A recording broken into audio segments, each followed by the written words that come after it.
Hi, it's Jeremy from Ochsner Insurance with the one take. Is that two? One take. Jim Rome, famous sports talk radio guy that I listened to in the 90s and early 2000s, talked about a take.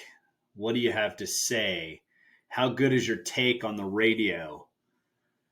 And that's where the one take comes from. No editing, just a simple thing dropped in the back end and a smile at the end. Yeah, that's edited out. So that's the one take. That's what it's all about. One take on our independent scratch insurance agency, the ups and downs, what's going on. So we'll have an agency update for this video, and then we'll talk about the record keeping. We'll talk about the follow-up systems after networking and the 12 times that we almost quit last week. It was a tumultuous week for many reasons, but that's not the defining thing of this week. If I just looked at the bad stuff that happened, that'd be the end of it. Because this is not easy. And for those people that think it is easy, or they just look at big agencies and think they just went from, 0 to 10 million in premium, it doesn't happen that way. Building an independent agency from scratch is probably one of the most difficult residual income things out there. Business ideas, business, whatever you would call it. Again, one take, no editing. So tumultuous week, very few marketing drops, 7 or 8 new prospecting phone calls with some other follow-ups. We're hitting a consistent line of about 2 calls a day. That needs to be at 25 a day.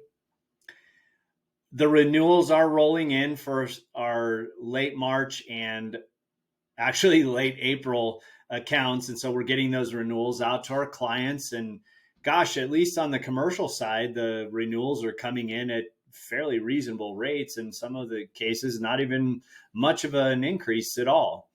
On the personal lines, anywhere from 10 to 23% increases. And we'll get into that with the quitting 12 times section. So, very few new business appointments. There was a couple out of town, in fact, and we have some things going and had to get our licenses updated in other states. So, hey, that's a positive, thanks to those referral partners out there who keep sending us business. And thank you for the folks that continue to give us 5-star reviews on Google and Yelp and Facebook. So we're grateful for that and super thankful. Record keeping, that's update 1. Epic fail. I did not keep records for the week. I always talk about the board, and usually I transcribe what's on the board and put it into our agency Zoom CRM and track all of our activities for the week, which includes new business appointments, prospecting calls, prospecting appointments, referral partner appointments, and the 4 to 5 window, which we'll get to that. Well, actually, the 4 to 5 window is our service time to follow up and to do certain things. And so we're actually getting a lot of clarity on the 4 to 5 window. In fact, the 4 to 5 window can be categorized as this: service that is not immediate. So that would be writing an endorsement for selling or adding a property, for example, because the property has already been insured, so it carries both property and liability insurance. And then to add it to the general liability, as an example, that would be, it needs to happen within 7 business days of the transaction happening, according to the carrier. So that's what we're trying to follow. The second thing would be calls. Updating the CRM. So when we go out and do marketing drops or do any sorts of phone calls, reaching out to new prospects, those need to be updated in the 4 to 5 window. It's a non-revenue generating window of time to serve clients. It's not prospecting, it's updating the information on prospects. And then prospect emails would be another piece of that. So John said, "Hey, I don't really want to talk to you right now for the workers' comp renewal that's upcoming in May, but send me an email with your contact information. Follow up with me the second week of April," something like that. We would send out an email actually explaining that process and letting them know that, hey, we heard you on the phone, and here's our contact information. We'll be in touch. And then the last thing is the activity tracking. So I mentioned a bunch of things at the start of this section that we're tracking. And what you want to do is that it's hard to measure results if you're not tracking the effort. So the efforts that we want to track, it's hard to know how you're doing and what your percentages are and those sorts of things if you're not tracking them. So I'm fired from last week for not tracking them. But today I'm wearing green. What day is it? It's March 17th. It's also March Madness. So the men's tournament basketball selection committee, go Wolfpack, go GCU, go Carolina. Hopefully Carolina and those three aren't going to be playing each other. So we got to track those activities. Otherwise, we just don't know where we're measuring up. So what I want to see is consistent growth from myself, is prospecting calls and marketing drops. I want to see a line like this or like that, I suppose, depending on how you're looking at it in the camera or how you're seeing it on video. So the 4 to 5 window, we have clarity on what we're doing. That way we know when we click the 4 to 5 window, we've done service, updated our calls in the CRM, we've done prospecting emails, meaning we're updating prospects, and then we've done activity tracking in Agency Zoom. Okay, this is kind of the Debbie Downer week, so forgive me, but I'm just being super transparent about what's gone down. What I've noticed is that my follow-up on networking has stunk. I used to follow up within 48 hours of the networking event. There's a card sitting here from somebody who I really want to have coffee with, but evidently I don't want to have coffee with them that badly because the card's been sitting here for over a month. No follow-up. So there's a balance between following up because somebody could be a great referral partner and you could be them. There could be synergy and all these types of things that you might feel desperate if you followed up so quickly. Who cares? I'm flushing that, tossing it out. I don't care. If I like you and I think we can build trust and we can build a relationship, then for heaven's sakes, I am going to reach out. So here's what our follow-up marketing plan looks like for networking contacts. Number one, well, first there's 2 cards. We've talked about that. There's the right pocket and the left pocket. If they're in the right pocket, then I know I want to meet with them. So I'm going to reach out with them. I'm going to send them a personal thank you note for the connection, or I'm going to call them. Somebody that might be in the second tier of the right, not sure, but they were fun to talk to, might get an email with an introduction to, hey, let's grab coffee. I enjoyed the conversation type of an approach. The third tier could be the left pocket, which don't necessarily want to meet with them, didn't really connect, but maybe we can send them an encouraging note because I want to leave people better than I found them. I want to build relationships, and I want them to know that I care about them, even though I may not have time on my calendar to actually build a referral partnership, or maybe our businesses just didn't click, whatever it might be. There's many reasons, but to send an encouraging book idea, maybe for them to read, something like that, those are our 4 things. So a personal card, a personal phone call, a personal email, or some type of an encouragement, could be via email or a phone call. So that would be our follow-up for marketing to our new network and after a networking event. That is our system for following up on a networking event. So hopefully there'll be positive updates on that in the future. Last but not least, I alluded to this in the 3 things on the update of the agency. It was a tumultuous week. I have another business that I'm still managing because it's our heart to serve those clients. And there were a lot of service issues that came up in those for that business. Let's say there was 4 or 5, and some of them took time because the person deserves time to help solve their problems. Here's what happened. The insurance stuff compounded the other business. The insurance service requests. I'll give you an example. I found out from a client that one of his policies was canceled for no payment. Now, the average person goes, well, that's his fault. He should have paid it. Well, he didn't read his mail. She didn't read her mail. They didn't read their mail.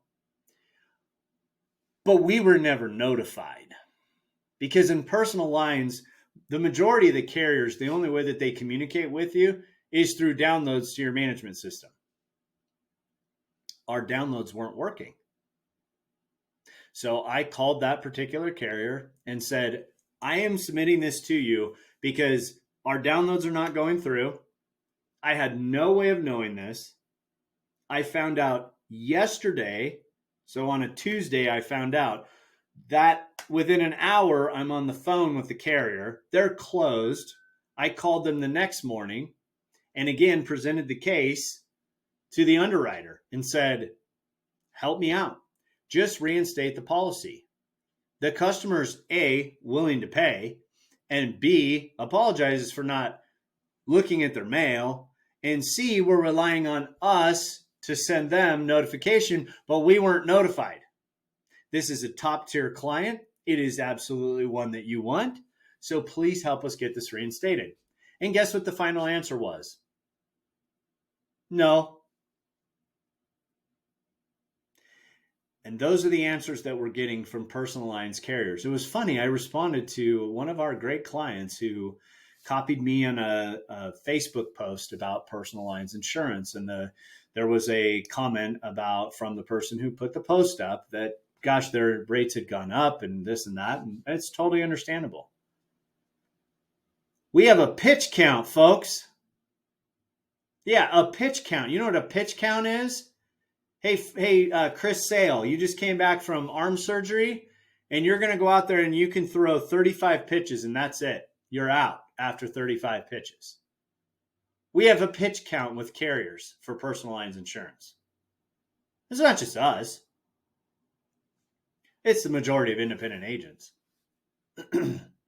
So when you hit the pitch count, if you go over the pitch count, you lose your appointment, the ability to write those particular policies, excuse me, until that carrier can put through a rate increase, excuse me, to cover their losses. So yes, the carriers are covering their losses because inflation is real, people. Inflation is super high. I'm tired of the political parties telling you that inflation is not high. And I'm tired of the other political party blaming the other one and then not doing anything about it. So don't tell me that inflation is not high. It's extremely high, which drives reconstruction costs high because employment costs are high because you have to drive up the doggone minimum wage, which drives up all the other wages, which in fact what it does is collects more FICA and FUTA for the federal government to pay for Social Security, if you want to know the truth. Now, I'm going to jump off my soapbox now. But the carriers in the personal lines insurance are facing inflationary prices every time they have a claim. Now, they're in the job of making money. Insurance companies are in the job of making money, whether it's a mutual that passes it back or it's publicly traded where the stockholders make the money. You figure out which one's right for you. But that's the reality of this. So the carriers are refusing business because they're losing money because they cannot get enough rate increases through the Department of Insurances. And this is not my opinion. This is directly from one of the carriers. Too much legal claims being represented by the legal system instead of letting the carrier settle a claim. I'm not going to sit here and tell you that all of these folks are challenged and have problems because they serve their lawyers and attorneys for a reason. But we need to regulate this. We need to have reform in these areas. Auto and home owners, 100%. If 80% of the claims regarding auto policies with one of our big carriers, 80% have a lawyer on them, I think there might be something wrong there because that is artificially driving up the claims cost.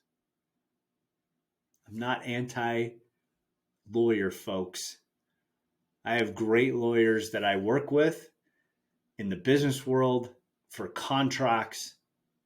And for heaven's sakes, if somebody's really hurt and they need representation, by all means, they need great legal representation. So we're not bashing lawyers. We're just talking about how these things affect personal lines insurance because it's real. So you have all of these things crashing down. You have phone calls being made to these personal lines carriers because things are not getting done. They're canceling policies without notifying us. The bright spot is the downloads are fixed. The downloads come in now. We can see what's going on. Praise the Lord. But there's that challenge of that one client that now we have to go a different route with. So tremendous pressure on personal lines, wanting to serve the clients, having to make phone calls to reinstate policies because we're not willing to do it. And then we have to push buttons and call in favors and do all these things. It takes time. So what happens? Your new prospecting suffers. The growth of the business suffers.